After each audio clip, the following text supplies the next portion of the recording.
ಆಗಲೇ ಇಲ್ಲ, ಬಡತನ ಹೆಚ್ಚಾಗ್ತಾನೆ ಹೋಗುತ್ತೆ, ಉದ್ಯೋಗ ಸೃಷ್ಟಿ ಆಗಲಿಲ್ಲ. ಹೀಗಾಗಿ ಜನ ಬರೀ ಬಣ್ಣದ ಮಾತಿಗೆ, ಹೌದು ಹೋರಾಟಗಾರ್ತಿ ಬೀದಿ ಬಂದು ಹೋರಾಟ ಮಾಡ್ತಾಯಿದ್ರು, ಅದೇನು ಸುಳ್ಳಲ್ಲ. ಒಳ್ಳೆ ಪಾರ್ಟಿ ಕಟ್ಟಿದ್ರು, 15 ಜನ ಕೊಟ್ಟರು ಅಧಿಕಾರ ಅವ್ರಿಗೆ ಕೈಯಲ್ಲಿ. ಸ್ವತಂತ್ರವಾದ ಮೀಡಿಯಾಗೆ ಬೇಕಾಗಿರುವುದು ಸ್ವತಂತ್ರ ಧ್ವನಿ. ಆ ಸ್ವತಂತ್ರ ಧ್ವನಿ ಉಳಿಸಲು ನೀವು ಮಾಡಬೇಕಾದದ್ದು ಇಷ್ಟೇ. ಅದೇನಪ್ಪಾ ಅಂತಂತಂದ್ರೆ ನಿಮ್ಮ ಕೈಲಾದಷ್ಟು ಸಹಾಯ ಈ ಚಾನಲ್ಗೆ ಮಾಡಿ ಹಾಗೂ ನಿಮ್ಮ ಧ್ವನಿಯನ್ನು ಕಾಪಾಡಿಕೊಳ್ಳಿ.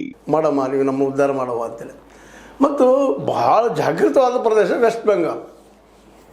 ಭಾಳ ಜನ ಬುದ್ಧಿವಂತ ಜನ, ನೆಮ್ಮದಿಯಿಂದ ಬದುಕಬೇಕು ಅನ್ನೋದು ಜನ. ಆದರೆ ದುರಂತ ಏನಪ್ಪ ಅಂದ್ರೆ ಅಲ್ಲಿ ನಿರುದ್ಯೋಗ, ಬಡತನ, ರಾಷ್ಟ್ರಮಟ್ಟದಲ್ಲಿ ಏನಾದರೂ ಅದು ಅಲ್ಲೇ ಆಯಿತು. ಅದರ ಕಡೆ ಲಕ್ಷ್ಯ ವಹಿಸಲೇ ಇಲ್ಲ.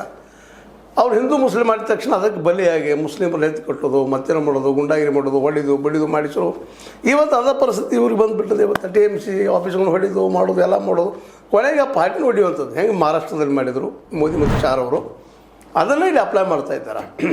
ಅಲ್ಲಿ ಶಿಂದೆ ಸಿಕ್ಕರು ಅವ್ರ ಕೈಗೆ, ಅಜಿತ್ ನಮ್ಮ ಪವಾರ್ ಸಿಕ್ಕರು, ಅವ್ರನ್ನ ಉಪಯೋಗ ಮಾಡಿಕೊಂಡು ಅಲ್ಲಿಯ ನ್ಯಾಷನಲ್ ಕಾಂಗ್ರೆಸ್ ಪಾರ್ಟಿನ ಹೊಡೆದು ಹೋದರು.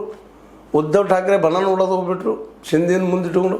ಇಲ್ಲಿ ಅದನ್ನು ಮಾಡ್ತಾಯಿದ್ದಾರೆ. ಇಲ್ಲೂ ಋತಬ್ರತ ಬ್ಯಾನರ್ಜಿ ಈ ವ್ಯಕ್ತಿನ ಎತ್ಕೊಂಡಿದ್ದಾರೆ. ಒಂದಿಬ್ಬರು ಮಂದಿ ಸಸ್ಪೆಂಡ್ ಮಾಡಿದ್ರು, ಅವರು ಪಾರ್ಟಿ ವಿರೋಧ ಮಾಡ್ತಾಯಿದ್ದಾರೆ ಅಂತೇಳಿ.